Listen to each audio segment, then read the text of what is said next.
নমস্কার। এখন দেখছেন জ্যোতির রান্নাঘর। দেখুন আমি এখানে দুটো কাঁচা আম নিয়েছি। দুটো কাঁচা আম দিয়ে কী করতে চলেছি দেখবেন। আমি এটা ছুলে ছোটো ছোটো করে কেটে নিয়ে আসছি, নিয়ে ফিরে আসছি। দেখুন আমগুলো সব আমি ছোটো ছোটো করে কেটে নিয়েছি। এগুলো আমি সিদ্ধ করে ফিরে আসছি। দেখুন আমগুলো আমি সব সেদ্ধ করে নিয়ে এসেছি।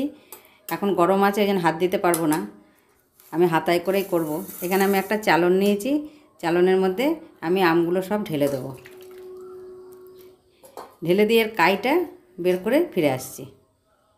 হাতায় এরকম করে করে চেপে চালনে বড় ছাঁকনি নিয়েছি, ছাঁকনির মধ্যে দিয়েছি। আমি এখন এরকম হাতা দিয়ে চেপে চেপে কাইটা বের করে নেব। আমি খুব বেশি জল দিইনি, খুব অল্প করে জল দিয়ে আমি এটা সেদ্ধ করেছি। সেই জলটা তো ফেলবো না, সেই জলটার মধ্যে দিয়ে আমি কাইটা সমস্ত বের করে নেব। দেখুন আমি কাইটা সম্পূর্ণ বের করে নিয়েছি। এগুলোতে আঁশ থাকে, সেই কারণে ছাঁকনিতে দিয়ে ছেঁকে নিলাম। চলুন এবার গ্যাসে ফিরে যাই। দেখুন গ্যাসটা আমি জেলে একটা কড়াই বসিয়ে দিয়েছি। আমার কিছুটা চিনি নিচ্ছি, এটা একটু ক্যারামেল করে নেব।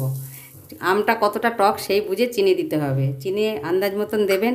যদি টক বেশি হয় তাহলে একটু বেশি দিতে হবে। সকলের কাছে অনুরোধ রইল লাইক দিয়ে পুরো ভিডিওটি দেখবেন। আমি এটা একটু ক্যারামেল করে নেবো। এতে আমি একটু কোনো রকম জল দেবো না, আর চিনিটা গলতে থাকবে, তারপরে নাড়বো। আমার এখানে দুটো আম আছে বলে 150 গ্রাম চিনি নিয়েছি। যদি আরেকটু লাগে, যখন করতে করতে দেখবো, তাহলে আর একটু চিনি দেবো। আপনারা একটু চেখে দেখে নেবেন যে টক খুব বেশি থাকলে। আমি এটা আজ আমসত্ত্ব করতে চলেছি। আমি দেখুন চিনিটা গলতে শুরু করেছি, আমি আস্তে আস্তে নেড়ে দেবো। খুব বেশি নাড়ার দরকার হবে না। আর খেয়াল রাখতে হবে যে এটা ক্যারামেলটা যেন পুড়ে না যায়। আমি একটু গলা পর্যন্ত অপেক্ষা করব। দেখুন আমার ক্যারামেলটা হয়ে গেছে। আমি এবার গ্যাসটা নিভিয়ে দেবো। নিভিয়ে যে আমের কাইটা বের করে রেখেছি সেই কাইটা আমি এর মধ্যে ঢেলে দেবো, নাহলে আমি ঢালতে ঢালতে পুড়ে যেতে পারে, সেই কারণে গ্যাসটা নিভিয়ে দিলাম। আমি এবার আমের কাইটা এর মধ্যে সম্পূর্ণ দেব। দেখুন আমের কাইটা যে করে রেখেছিলাম সেইটাই এর মধ্যে আমি দিয়ে দেবো। দিয়ে খুব ভালো করে মিশিয়ে নেব। দেখুন সম্পূর্ণ মিশিয়ে নিয়েছি। আমি এবার গ্যাসটা জ্বেলে দেবো। এইটা আমি আর একটু জাল দেবো, আর একটু শুকনো হওয়া পর্যন্ত অপেক্ষা করবো। আরও গাঢ় গাঢ় হবে। এখন একটু পাতলা আছে তো, জল দিয়ে সেদ্ধ করেছি। আর একটু গাঢ় হওয়া পর্যন্ত অপেক্ষা করব, তারপরে ফিরে আসছি। এটা হতে হতে দিয়ে দেবো খুব সামান্য 1 চিমটি নুন। নুনটা দিয়ে খুব ভালো করে মিশিয়ে নেব। দেখুন আমার এটা হয়ে গেছে। এটা আমি এবার নামিয়ে নেব। নামিয়ে আপনাদের দেখাচ্ছি। দেখুন এখানে আমি একটি স্টিলের থালা নিয়েছি, ওর মধ্যে দিয়ে দেবো সামান্য 2-3 ফোঁটা সর্ষের তেল।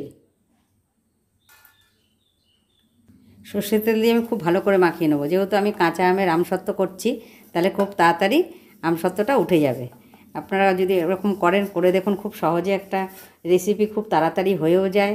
আর আপনাদের রোদে দেওয়ারও ঝামেলা নেই। আমি সেই প্রসেসে দেখিয়ে দেবো যে কী করে রোদে না দিয়ে আমসত্ত্ব শুকোনো যায়। দেখুন আমের কাইটা সম্পূর্ণ এর মধ্যে ঢেলে দিয়েছি। দিয়ে থালাটাকে এরকম ছড়িয়ে দিতে হবে। দেখুন আমি সম্পূর্ণ ছড়িয়ে দিয়েছি। এবার রোদে না দিয়ে কী করে শুকনো হবে এটা, সেটি আপনাদের দেখাবো। দেখুন গ্যাসে আমি একটা তাওয়া বসিয়ে দিয়েছি। জোরে করে গ্যাসটা আমি তাওয়াটা খুব ভালো করে গরম করে নিয়েছি, নিয়ে এবার কমিয়ে দিয়েছি।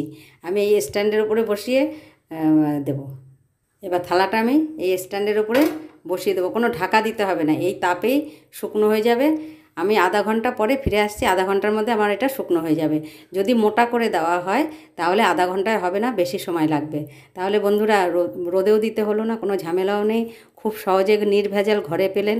সকলের কাছে অনুরোধ রইল লাইক দিয়ে দেখবেন পুরো ভিডিওটি, সাবস্ক্রাইবার করবেন, বেল আইকনটি টিপে রাখবেন।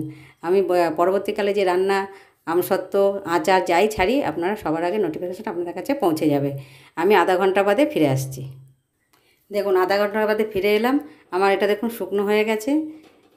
আমি এবার এটা ঠান্ডা হয়ে গেলে আপনাদের দেখাবো কী করে তুলে আপনাদের আধা ঘন্টার মধ্যে হলো। দেখুন আমি হাত দিয়ে দিচ্ছি, আধা ঘন্টায় আমার শুকনো হয়ে গেল।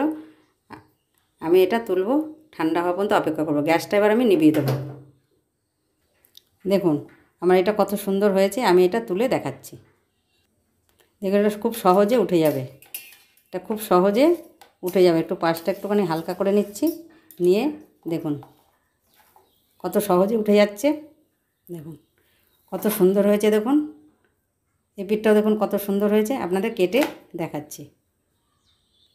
এরকম পিস পিস করে যদি আপনারা কেটে রাখেন, সারা বছর সংগ্রহ করে রাখতে পারবেন।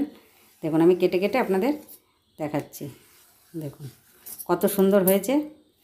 দেখুন এরকম করে রাখলে আপনাদের রোল করে কত সুন্দর হয়েছে। আমসত্ত্ব নির্ভেজাল কিনেন। আপনাদের কোনো ভেজাল রইলো না। একটু ঘরে যদি একটুখানি সময় দিয়ে করা যায় খুবই ভালো হয়। দেখুন কত সুন্দর হয়েছে। আপনার যে আমসত্ত্বটি ভালো লাগে, কাঁচা আমের আমসত্ত্ব কেউ বলবেই না, মনে হবে যেন পাকা আমের আমসত্ত্ব করা হয়েছে, বাজার থেকে কিনে আনা হয়েছে, সেরকম হয়েছে।